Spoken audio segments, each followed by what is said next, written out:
welcome to Good Luck High Five, episode 397. That's right. We are a podcast that's for you. If you play or like or love Magic the Gathering, or even if you just like hearing about it and you're like, I don't know about playing it, but wow, my friends talk about it, so let's stay informed. I'm one of your hosts, Maria. I'm another one of your hosts, Megan. And on today's episode, we are taking a trip back in time. We're hopping in the back in time train, which is the classiest way to make a time travel machine that only goes backwards the same way trains do. No, they only go forwards, Maria.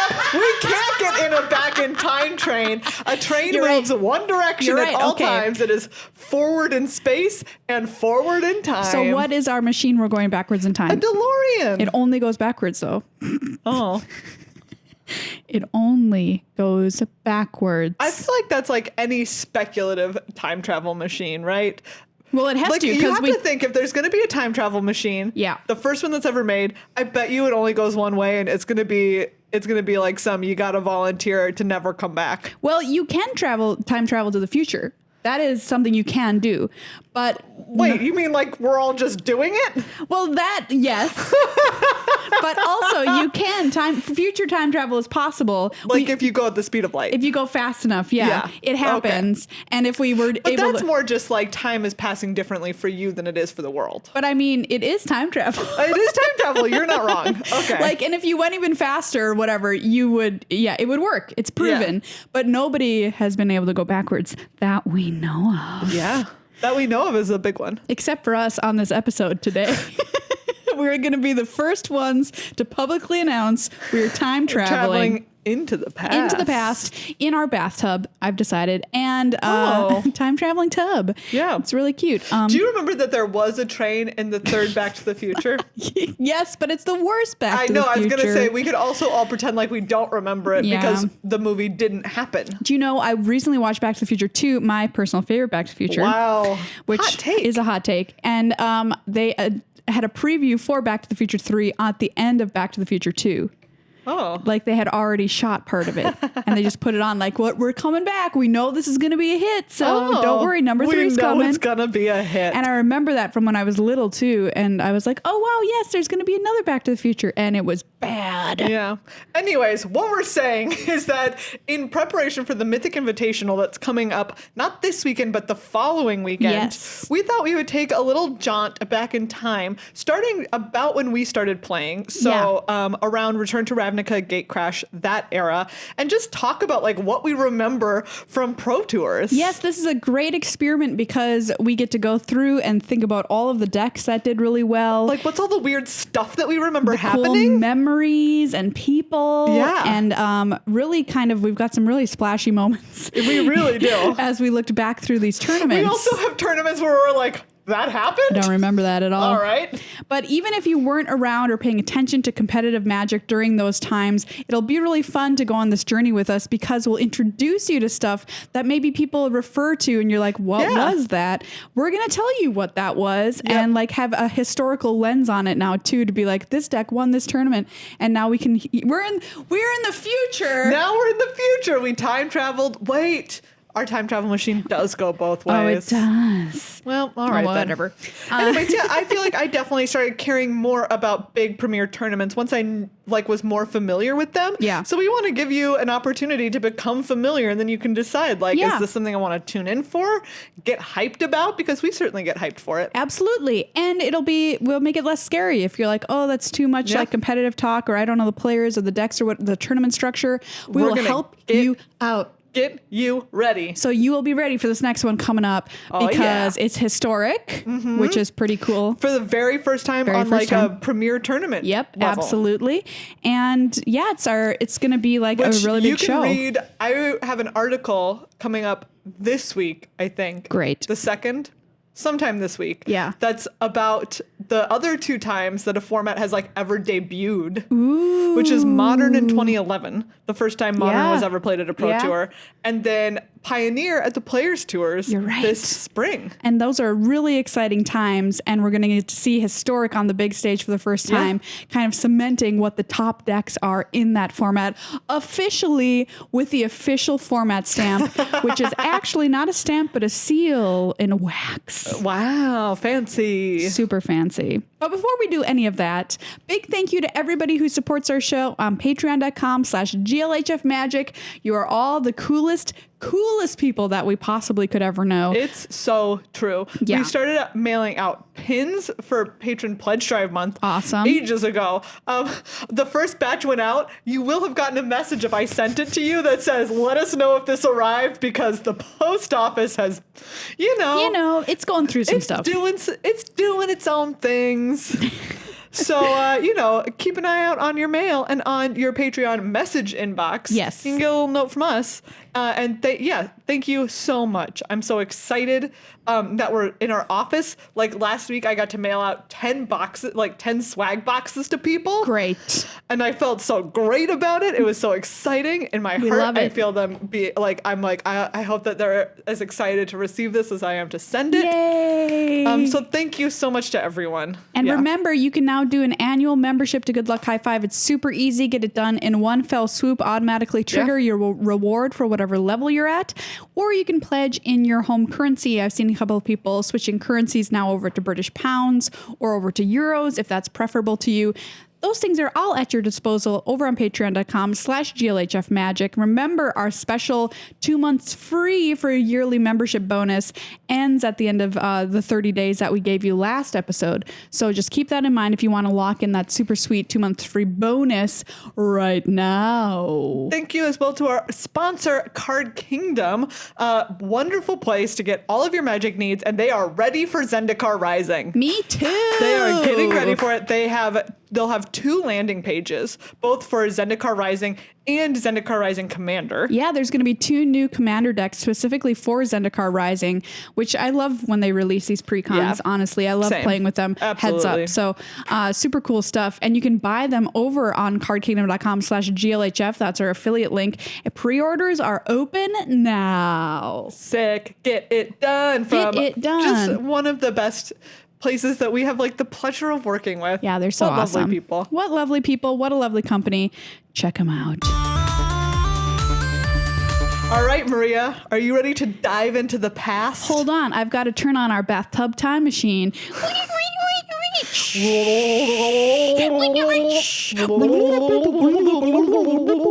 I noticed that you turn on the cold water and then the hot water. Is this always cold water? Always on the right-hand side. Always? You turned this one and then you turned this one. But it's cold water always on the right hand? I'm pretty sure it's basically always on the right. I had no idea. Really?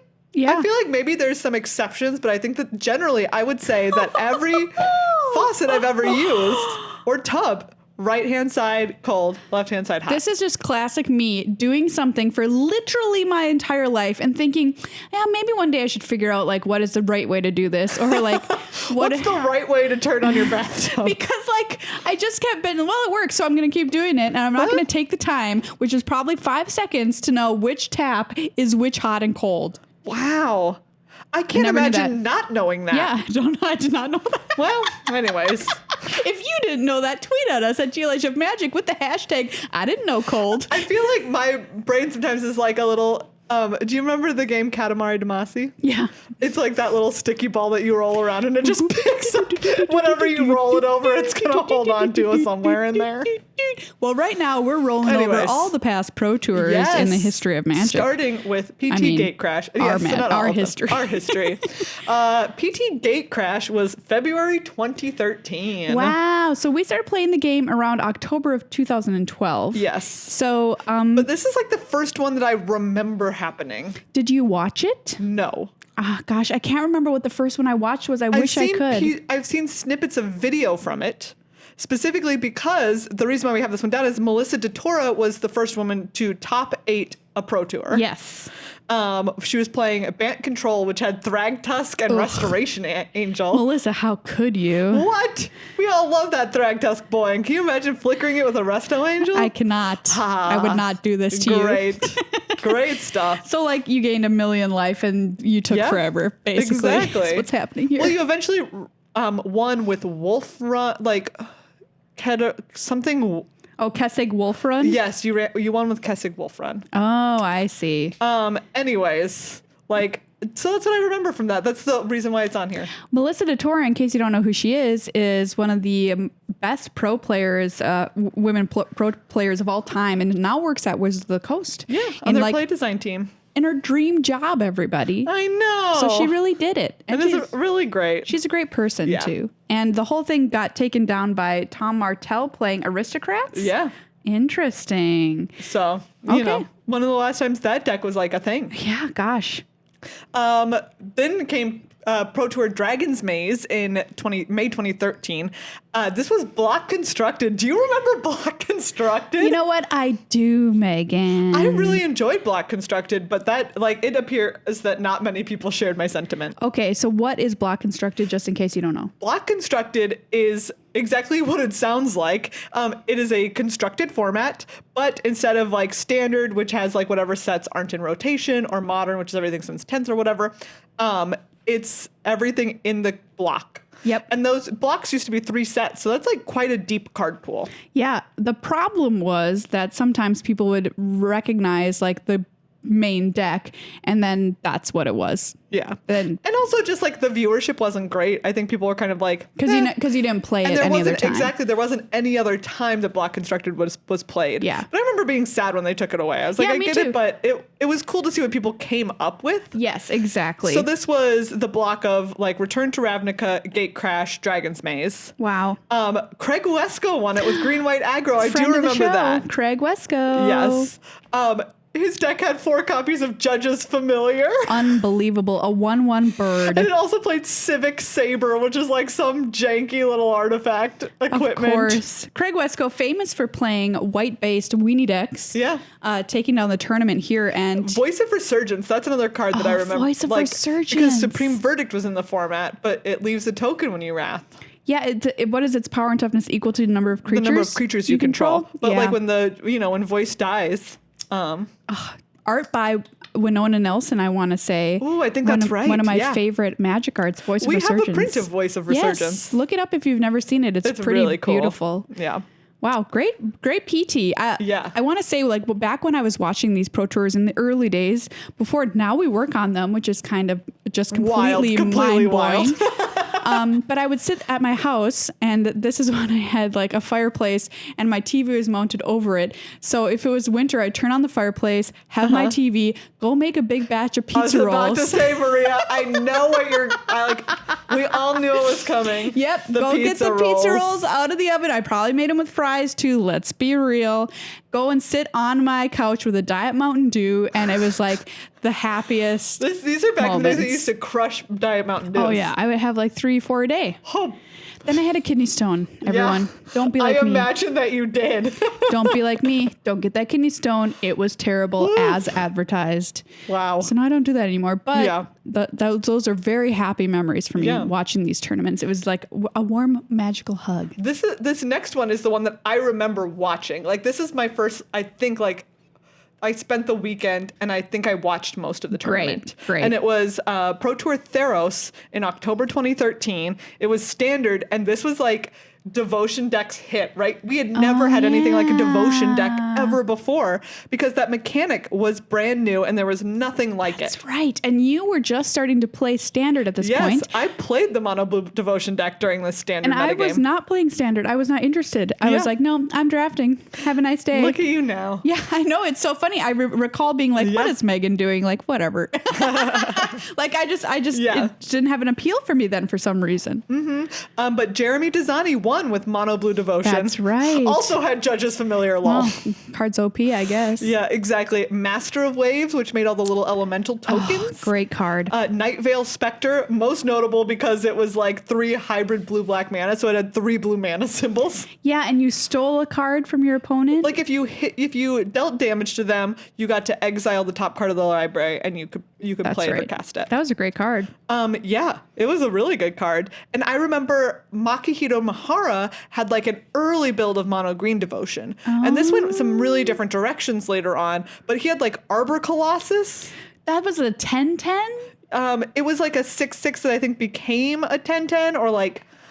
Oh, it was a rare. I remember that. It was 3 green, green, green. Yeah. I remember that. Yep. For like Maybe 3 that's green, why I green, green for like a thought 6/6 or 2 green, green, green even maybe like 5 mana for a 6/6. It was undercosted fatty. I recall that. My nickname in college. Anyway. I was We gonna were say. all thinking it, Megan. All right.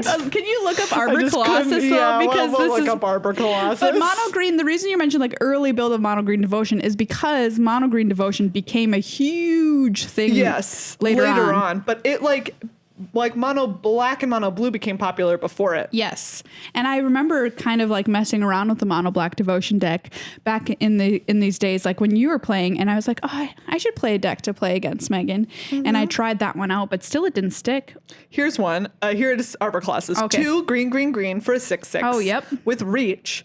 3 green, green, green, monstrosity. 3, so it becomes a 9/9. Okay. When Arbor Colossus becomes monstrous, destroy target creature with flying and opponent controls. Weird. Somebody was Yeah. playing this in standard? Yes. Bizarre. Makihira Mahara. Doesn't seem good enough, but I guess mean, like, whatever. again, it has those 3 green mana symbols, I think, Yeah, is part of it. that is You the have, reason. like, Nylea, which has a good activated ability, I want to say. Pelucranos, remember Monstrosity X on Pelucranos? Very good. And remained a part of the mono green devotion strategy. Yes, absolutely. Into the future. And then this deck did not make as much of a splash as mono blue, but it went on to dominate the format, which was mono black devotion. Oh, yeah. Kentaro Yamamoto made top 8 with this. Obviously, it had like the classics: Pack Rat, Unbelievable. Grey Merchant of Asphodel. How did this deck not win? Like, exactly. With Pack Rat? Ugh.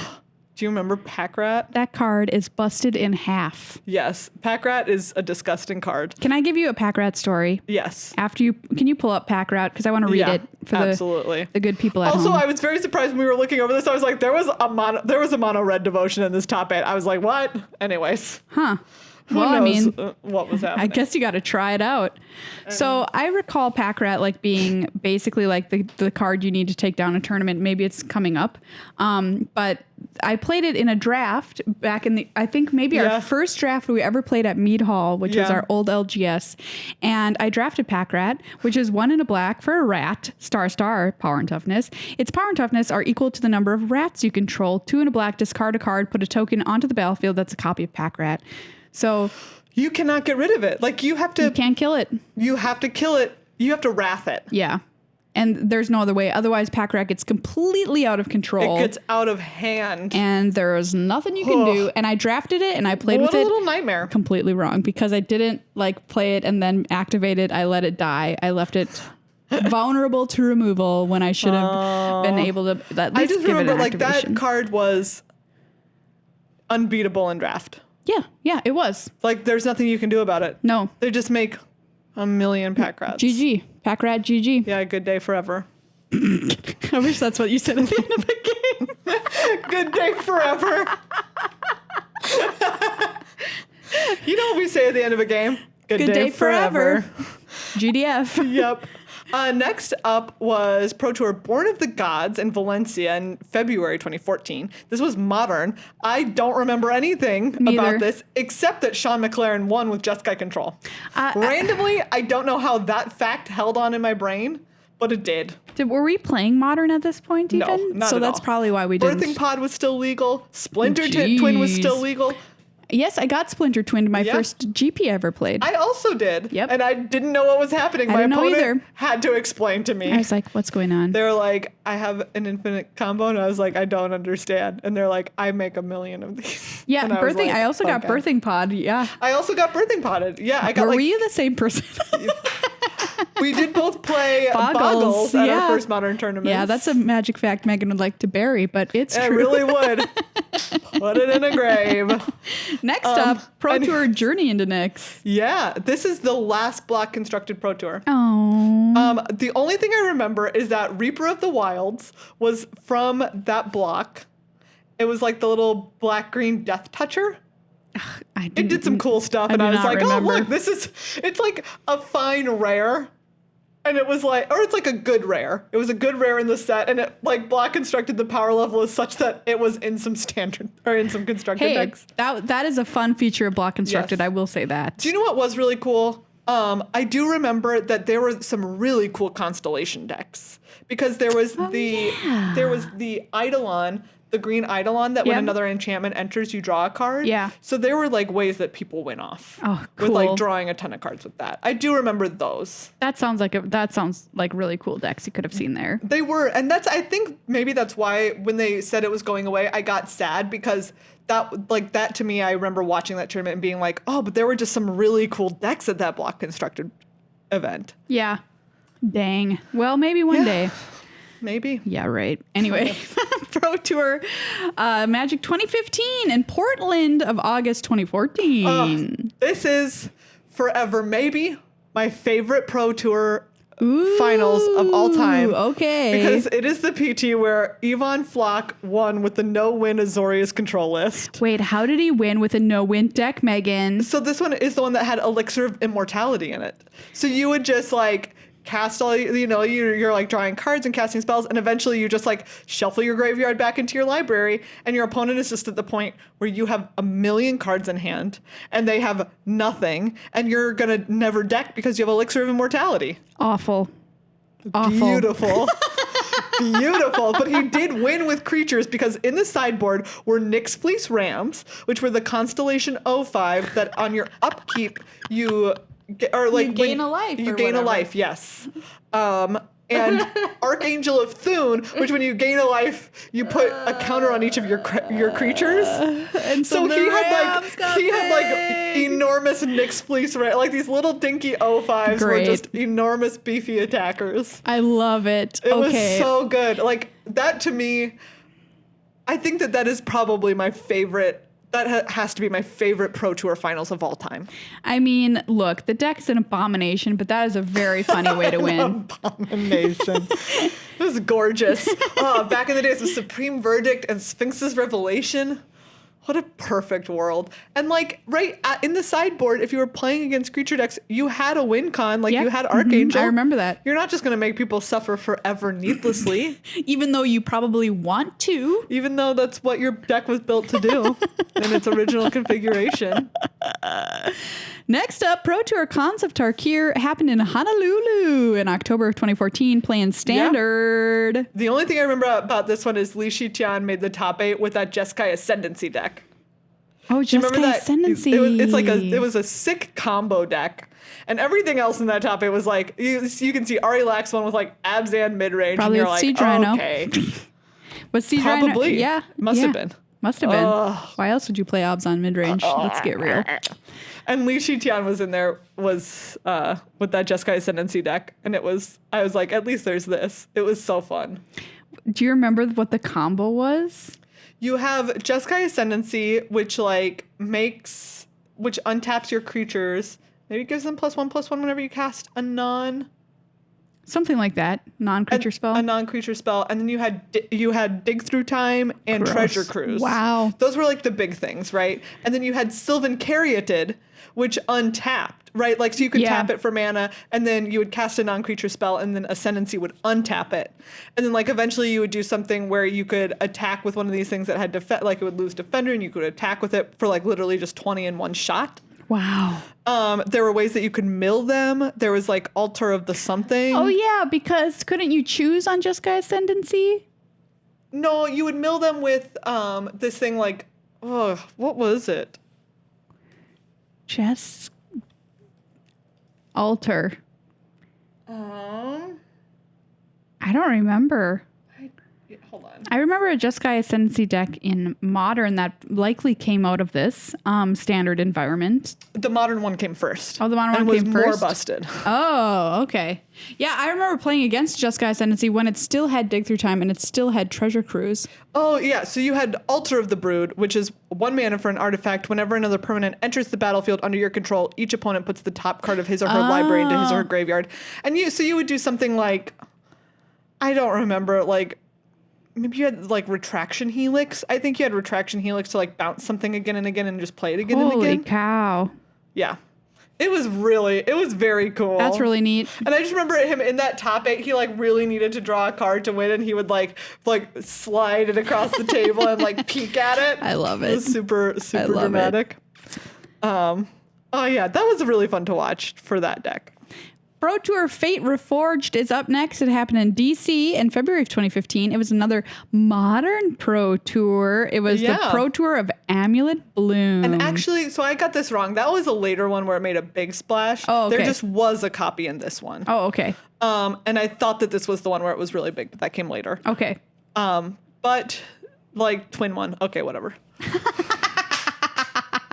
Next up, Pro Tour Dragons of Tarkir in Brussels in April of 2015, back to standard. Okay, I have it on here. I remember literally nothing about this tournament except there was a feature match in like some of the later rounds that Tassiger the Golden Fang. Yeah. Remember there was like the thing where you like Patrick Chapin was supposed to be looking at some cards and then drawing some cards, but they like touched his hand. Yep. I remember. And it was like a whole judge call, and it went on for like 15 minutes. Yes, and they didn't cut away. They didn't have a plan at that point, right, for what happens, and that was like the talk of that tournament was this like 15-minute long because it was so horribly awkward. Because you can't hear anything that they're saying. You just see two players sitting there talking to a judge who's like leaning over the table. Yeah, and Patrick Chapin looking like really like as always just like really intense and like talking to this judge like I can't.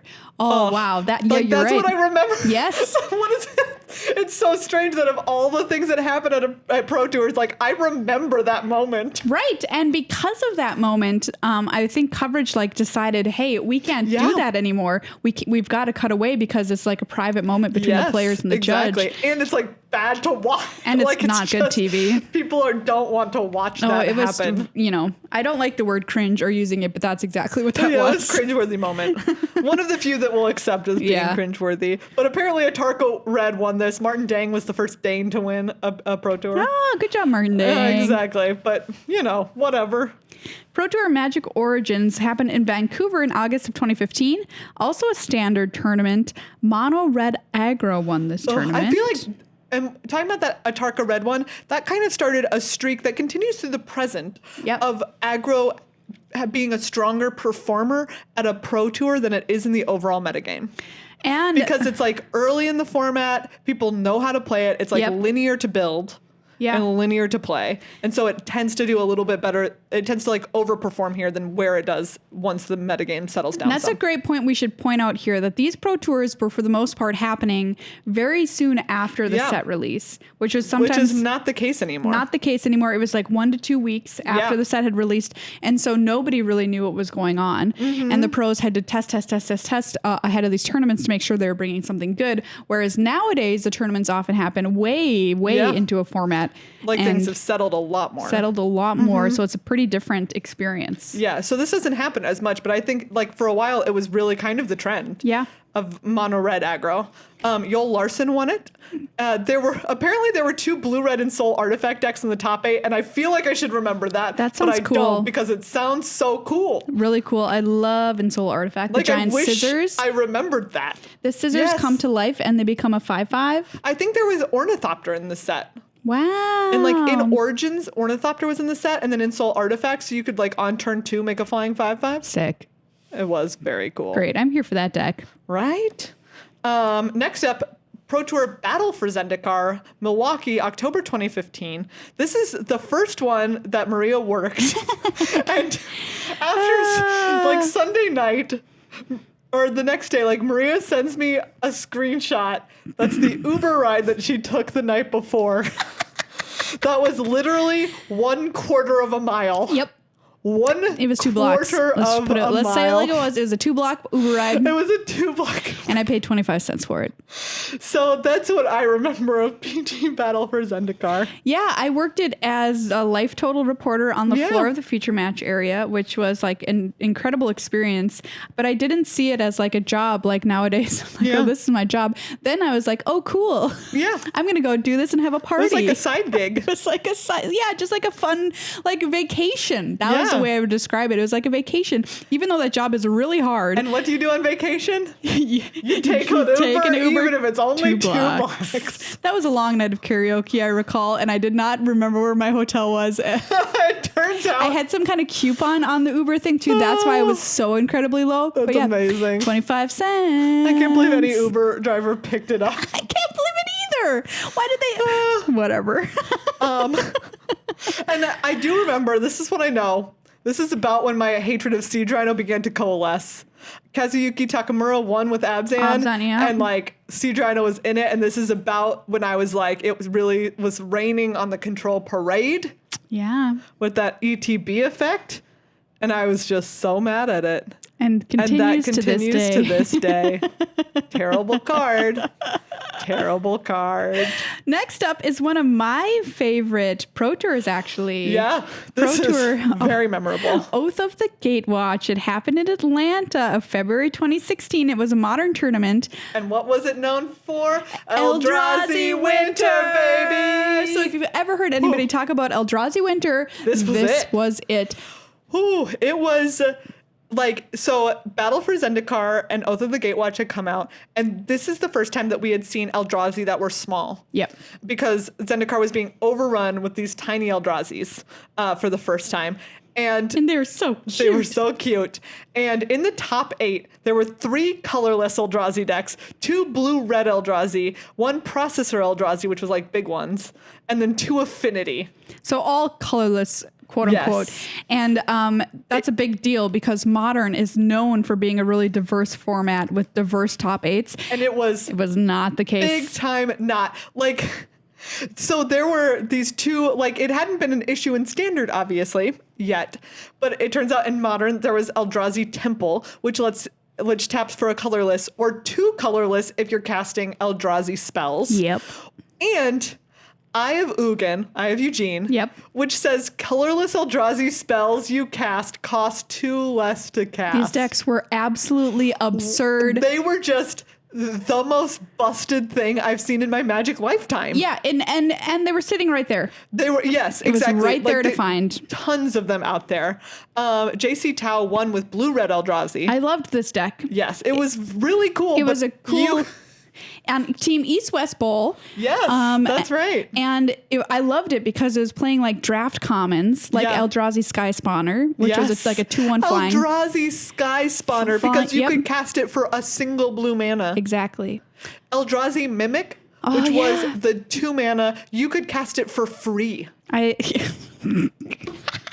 You could go turn 1, play an Eye of Ugin, and just drop Eldrazi Mimics all day. Oh, it was so dumb. It was so dumb. But I loved it because specifically the blue-red version, it had cool stuff in it like Draft Chaff that other decks didn't. And it was cool to see Draft Chaff making a big hit in Modern. There were only a handful of Modern tournaments after that before Eye of Ugin was banned from the format. Here's a fun story from behind the scenes at this tournament. Once again, I was doing life totals down the feature match area.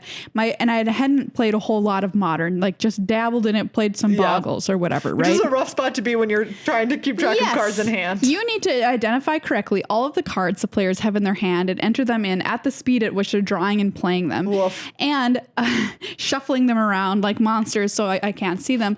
But also, I didn't recognize there's a lot of alternate art in Modern, right? So even I specifically remember a windswept heath. Yeah. And there's the old art of that. It looks super different from a modern windswept heath. And I had to tap Marshall on the shoulder and be like, I don't know what that card is. And the font on that one, I feel like it's very thin. Oh yeah, you can't. Like spidery font on that. Yeah, spidery. It is a spidery font. Spidery font. So that was a bit of a struggle for me that tournament, but you learn pretty quick when you're in the cooker like that. In the cooker. Next up is PT Shadows over Innistrad in Madrid, April 2016. Back to Standard. This is the beginnings of some decks that I remember as being big players for a while in their respective Standard formats or environments. Bant Company was in this top 8. Just a single copy. No one really saw it coming yet. The black-green sacrifice deck with Catacomb Sifter and Zulaport Cutthroat. Wow. LSV played this in the top 8. Only copy of it in the top 8. Well, maybe we've got and it just became like a huge thing later. The origins of black-green sacrifice that we now see in decks like today. We do see it today. Interesting. And Steve Rubin won with green-white tokens, a deck that just evaporated after that. Yeah, I remember that. But I most remember John Finkel played this 6 Seasons Past control deck. It was like a green-black control deck. What the heck is Seasons Past? 4 green sorcery. You can return any number of cards from your graveyard with different CMCs. That's right. That's so cool. And I remember them saying like only John Finkel could play this garbage deck and get so far in the tournament with it. Yes, exactly. That was like one of the last times that John Finkel came back and was like, just so we're all clear, I can still win Magic tournaments. Just so you know, I am the greatest player. I'm still very good. And I can play this hot jank and still win. So there you How go. about that? Pro Tour Eldritch Moon was next up in Sydney of August 2016. Spooky Moon. Spooky Remember the days when we Moon. got to say Spooky Moon all the time? Yeah, we called it Spooky Moon. I loved that. Standard tournament. Ooh, this was the start of Teamer Emerge. Do you remember? T-Merge. Team Elder Deep Fiend? Yeah, I do. Like people would just be like the Teamer Emerge decks would just be like trying to like counter tap each other's things all the time. Yes, that's right, because it just tapped everything down. It taps things. And it so taps a bunch of things. Big tapping war between people. Yes. Icing their creatures down. And it was also just like it was a cool deck. It was cool. Yeah, but Lucas Blohan won this one with a control deck. That's right. This was also where black-white control came in. I played this black-white control deck later at my best GP finish. Yeah, in Minneapolis? Yeah. Yes, I remember that. Really cool deck. Very good deck, that black-white control that one with I think Seth Manfield went on to win like 2 GPs with it, I want to say.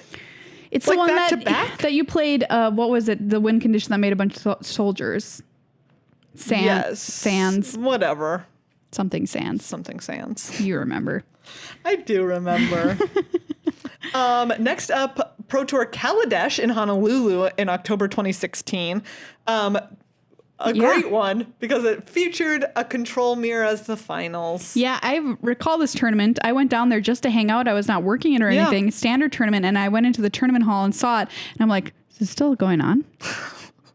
2 greats. Yes. Shota Yasuoka and Carlos Ramao, like excellent players. Oh, yeah, absolutely. Shota was on Grixis control. Carlos Ramao was on Jeskai control. And it was all thanks to the power of our beautiful boy, Torrential Gearhulk. You know, I just read the words Torrential Gearhulk on the screen here that you wrote down, and I had immediate, like, past memory reaction of, no. Maria, I cannot wait until they give us Kaladesh remastered on Arena. And my best friend, Torrential Gearhulk, comes back to us. Tell everybody why Torrential Gearhulk is your best friend and my worst enemy. Okay, when it comes into play, 1, it has flash. Number 2, it's only 6 mana. 6 mana, and you can cast an instant out of your graveyard for free. No. It's impossible. And it's like a 5/6.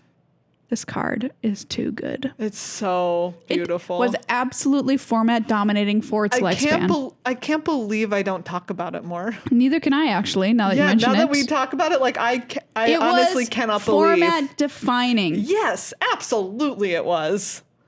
My best PPTQ finish was with a Torrential Gearhulk deck. That's I won a right. PPTQ with like a blue-red control. Thanks to our beautiful boy, Torrential Gearhulk. I can't say enough good words about him.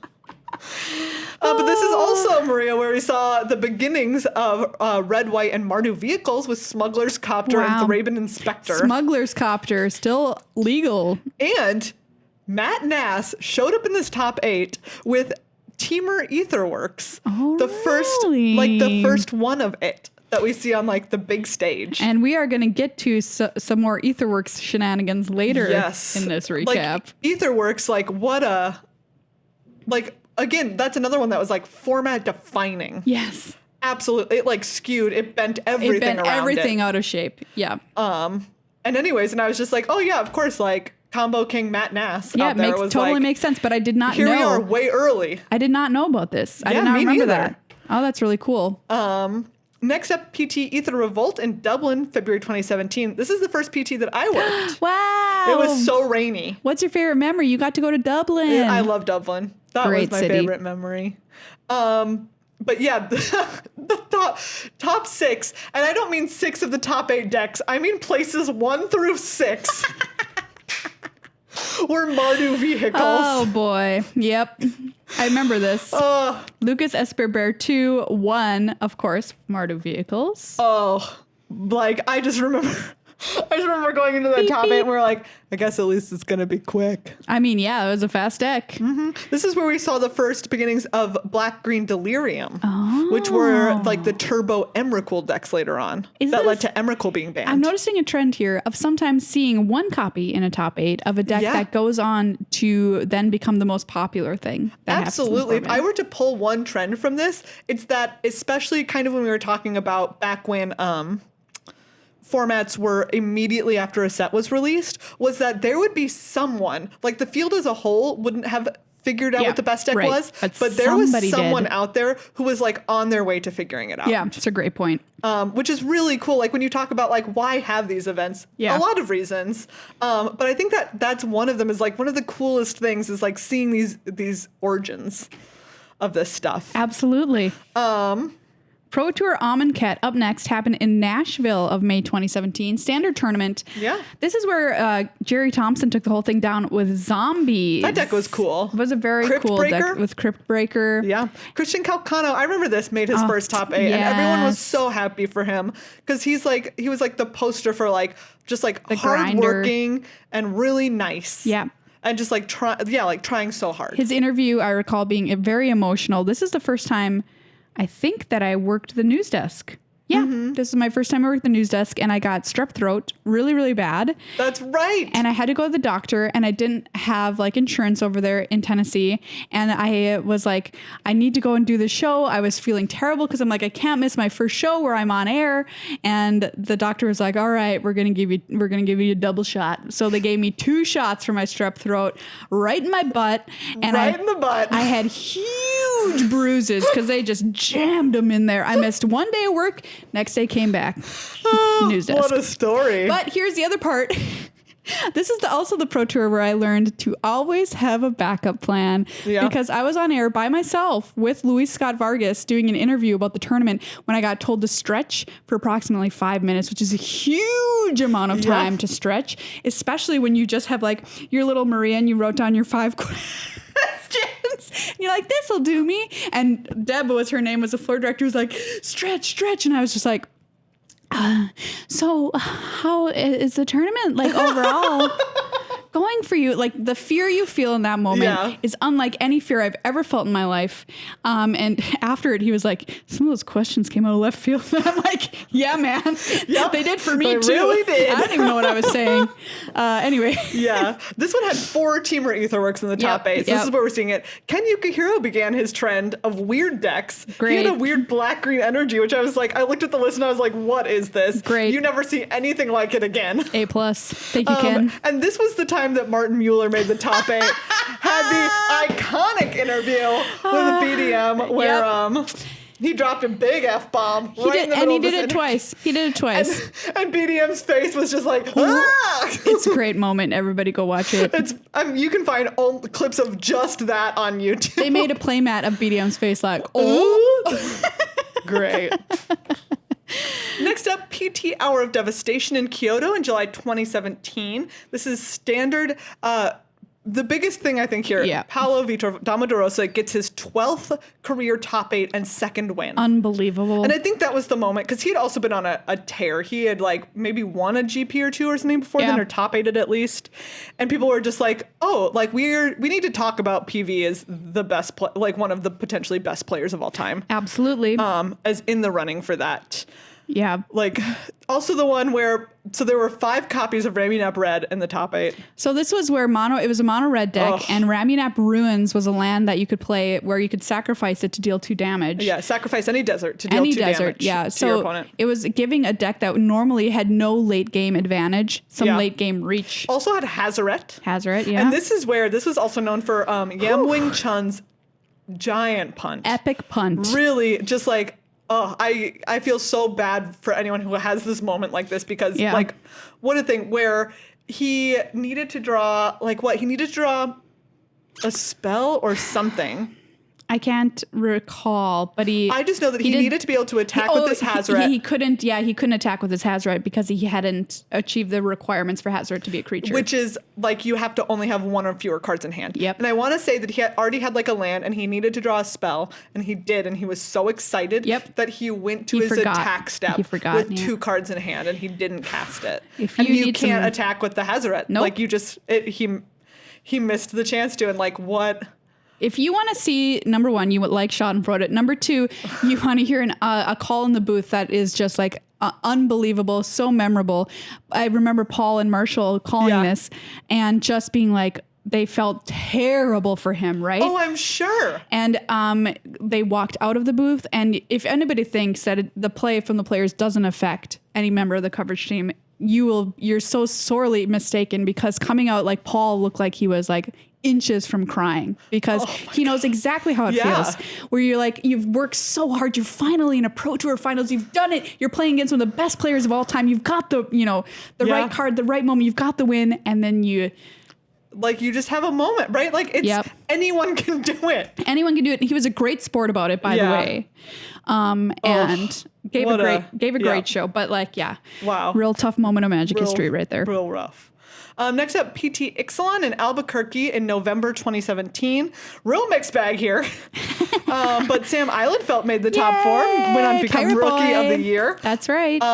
There was the first instance, or an early instance of Jeskai Approach, an early instance of Blue-White God Pharaoh's Gift. Ooh, God Pharaoh's Gift combo decks went on to be a huge thing. Huge thing. And then there was lots of like 4-color energy stuff making use of the Scarab God. Yeah. I remember that. Yeah. Pro Tour Rivals of Ixalan was next up in Bilbao of February 2018. First modern PT in ages. Yeah, we're back with modern, baby. People wanted it standard. bad. That's right. And they were so excited when we got a modern PT again. I remember that. And joke's on them because Lantern Control took it down. Hey, do you know what deck will rain on any parade? Lantern Control. And I say that as someone who has loved to play that deck. Yeah, this deck is the ultimate deck for people who hate everything in life. Luis Salvato won with this deck, by the way. Which is very funny because he's someone who does not hate anything. No, he's so cheerful. He's wonderful. But he took that Lantern Control deck all the way to the finish line. Basically, it means once you've got your lockdown, your opponent literally can't do anything. Yes. You've locked them out of the game. Exactly. Oh, it's beautiful. Lots of what I think we would call this era of modern. Sure. Right? Which had humans, Death Shadow, varieties of young Pyromancer decks. Yep. And Hollow One. Yeah. And of course, Reed Duke was there on Abzan because you can't stop him. I mean, it wouldn't be a modern tournament, right? Exactly. But yeah, I think that one was cool because it shows the flavor of where modern had gone at that time. Yeah, absolutely. From that cup, that span of years right there. Exactly. Those are the decks. Cool. Up next, Pro Tour Dominaria in Richmond in June of 2018, a standard tournament. And Dominaria, a lot of people absolutely loved this set from Wizards. Oh, great Both draft. of us included. Great draft format. This is the one where on camera, Sam Black drafted. Yes. Do you remember? He drafted the black-white historic with primevals, the black-white legendary sorcery that lets you put all these legendaries back into play. Yep, I remember. And everyone immediately wanted to go and draft that deck. Yeah, he's known for doing some really cool stuff in draft. I just remember that was the first moment that I remember people being like, I just saw a deck drafted that I need to go draft immediately. Yeah, it was super cool. Everyone wanted to get online and draft it. Anyways. We love Dominaria. Yeah. The winner of this tournament was Wyatt Darby, who played mono red aggro, and we talked about a really epic punt on camera. This was a really epic top deck on camera. He was in the finals, game 5 of the finals, by the way, versus Gonzalo Pinto, and they were both playing these red aggressive decks, and everyone thought, even including the commentators, there's no way Wyatt can get out of this. Yeah. But he top decks a Glorybringer, and it turns out that is Xaxes because Pinto did not have any removal in his hand. And they're like, Actually, yes. He could have top deck, Glorybringer, Exert, the whatever. Whole time. Boom. Like, yes, this is it. And that is another great on-camera win. Absolutely. From Wyatt Darby, who went on to become a pretty big streamer and just an all-around nice guy in Magic. For sure. Next up, PT 25th anniversary. This is a Team Trios constructed tournament. Happened right here in Minneapolis. Woo-hoo. Super fun.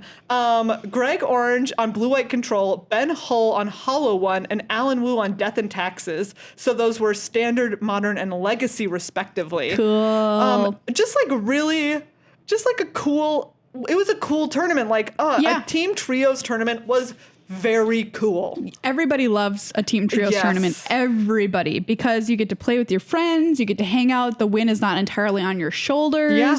And like give people three to different root for. formats. Yeah. Yes, absolutely. And hometown hero, Greg Orange, taking that thing down. I feel like this was also one of the moments when people started recognizing, they were like, Alan Wu, who has gone on to also continue doing very well. Yes. Watching him play this Death and Taxes deck, multiple people were like, oh, this guy's the real deal. Yeah, and Alan Wu, still to this day, an incredible Magic player and still at the top of the scene for that tournament. Yeah, and we're going a little bit quicker as we get to these more recent ones. Although this was back in 2018, which feels like 2 lifetimes. It was 10,000 years ago. PT Guilds of Ravnica in Atlanta, November 2018. Andrew Ellenbogen friend of the took show. it down with Mono White Aggro, one-time a Minnesota player. Yes.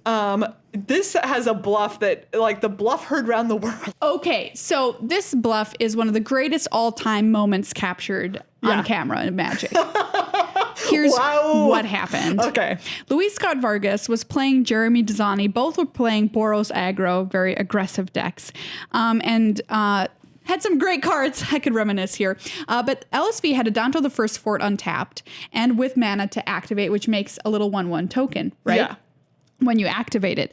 And while Jeremy Dizani was lining up his attacks and trying to think about, how is Luis going to block? Luis pretended to be helpful and hand Dizani one of the tokens that Adanto the First Fort would create, which is a 1/1 lifelinking vampire, so that he could figure out his blocks. He's going through, he's like, okay, what will Luis do if I do this, this, and this? And Luis is like, here, use this token, because obviously I'm going to activate my Adanto the First Fort. What Dizani did not know was that Luis was full of beans and he had absolutely no plans to activate Adanto the First Fort, and in fact, settle the wreckage him when he attacked with all of his creatures, sending them all into exile. Wow. It was absolutely unbelievable. I remember watching it from the gallery and everybody is sitting there like, oh my God, is he going to, no, he's going to settle him, but what is he? Oh, he's tricking him. And I love it so much because it shows kind of the other access that Magic is played on that we don't often get to see, at least so blatantly, play out of the game, which is mind games. Yeah. And I mean, it's totally legal. You can bluff all you want in Magic, and we do all the time. But this was just one of the more blatant bluffs that anybody had ever seen. And he got away with it. Jeremy attacked, settled the wreckage, and Luis won that game because Dizani scooped on the spot. Yep, I'm sure. A+. This is also the year, at the end of this, Luis Salvato won Player of the Year. Yeah. Mm-hmm. After a completely wild schedule took him around the world. Yes, he worked for it and deserved it, and is now the Player of the Year kind of into infinity because because it stopped being a thing. We stopped being a thing, yeah. And then, because then we hit Mythic Championships. That's right. The first Mythic Championship, the rebranding of the Pro Tour series, occurred in Cleveland in February of 2019 in the Standard Tournament. Yeah, this is the one that Autumn Burchett won with Mono Blue Tempo, and they dominated it. Absolutely. And the first non-dude to win a top-level tournament. Yeah, this was an incredible moment in Magic. It was historic. Yeah. And if not only for that, I want to say, if you want to watch somebody pilot a deck with absolute mastery in a way I've never witnessed before, you can watch Autumn play this deck through that top 8. It's so good. The plays they make are far from intuitive and definitely, in fact, a lot of the time the exact opposite of what people thought they should do at any given moment. But they had perfected the deck on stream. They'd played it a billion times and they knew it inside and out. And it was just incredible mastery on display. Yeah. at that tournament. Really good. Then we head to Mythic Championship 2 in London, which was modern once again. Eli Loveman won with humans, and this was the biggest thing, the test of the London Mulligan. That's right.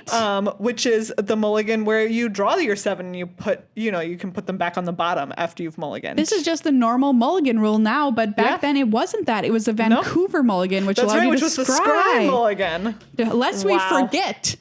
Yeah. What a world. We forgot to talk about the Vancouver mulligan. Yeah, that one happened in there somewhere too. It really did. And every time people are like, is this going to break the format? And that was a big question, especially in a modern tournament. People really thought that they were like, oh, is this the one where Tron is just going to go crazy because they can draw a perfect hand? They can draw a perfect hand. They're less punished for taking those mulligans. Do you want to know a real bummer from this tournament? What? This is the one where I'm ready for the bummer. Yu Watanabe was found to have marked sleeves. That's right. That was a huge bummer for a lot of people. Yeah, really he was a hero. To so many people. To so many people. Yeah. What a rough thing. What a loss to the community, losing him as well. That was very, very tragic thing that happened at this tournament. Yes. When I think of you're right, this, it's that's what I think about. That's what happened. It happened. Yeah. Holy cow. I know. Then we had MC3 in Vegas in June 2019. Matthias Leverado won with Simic Nexus. This is the first Magic Arena premiere event. Wow, cool. Yeah. This was the biggest, flashiest tournament. There was still the flames being used. Yes. We skipped over the Mythic Invitational, which was the first time we kind of played on Arena at a big tournament because we're focusing on the Pro Tours. But it was wild to do that in this format. And it had the biggest prize field was $100,000 for first place, which was the most money awarded to a first place finisher other than Menguchi's win at that Invitational. And William Jensen at the World Championship. And World Championships. But Kai Buddha was in this top 8. Wow. What a blast from the past, just of being hey, I can still play Magic. Yeah. Also. It was cool because Wizards used this opportunity and they're Kai Buddha is going to play in this, so we're going to see some of the new hot players and some of the players from back in the past. Then we had Mythic Championship 4 in Barcelona in July 2019. This was modern.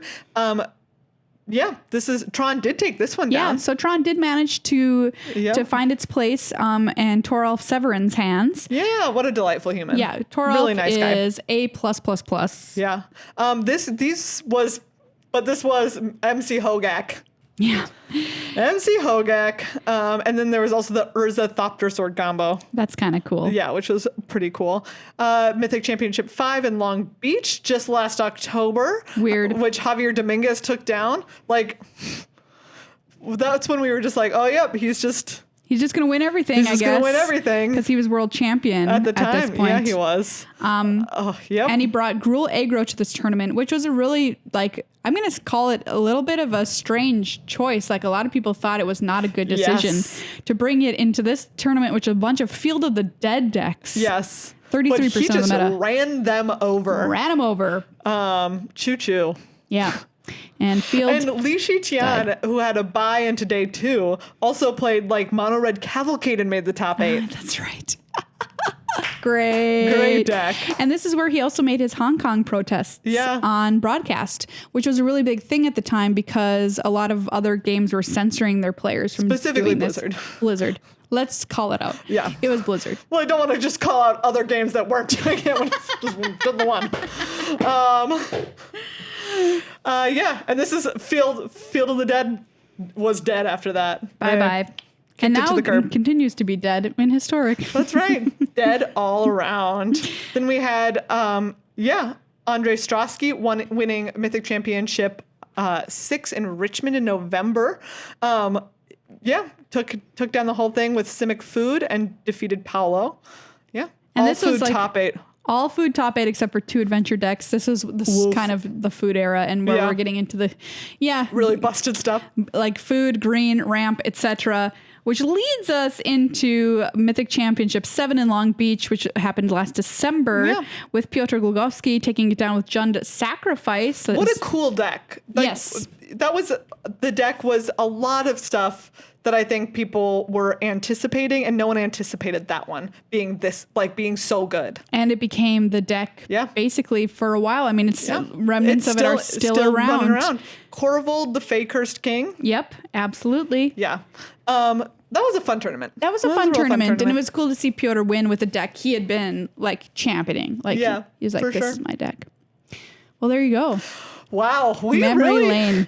really just like spun through it. We did all episode. Of them. That was all of the Pro Tours since 2013. 2013. Some of them more memories than others. That's true. Yeah, that's true. And now we've got another one coming up here in just a couple days. No, it'll be a week.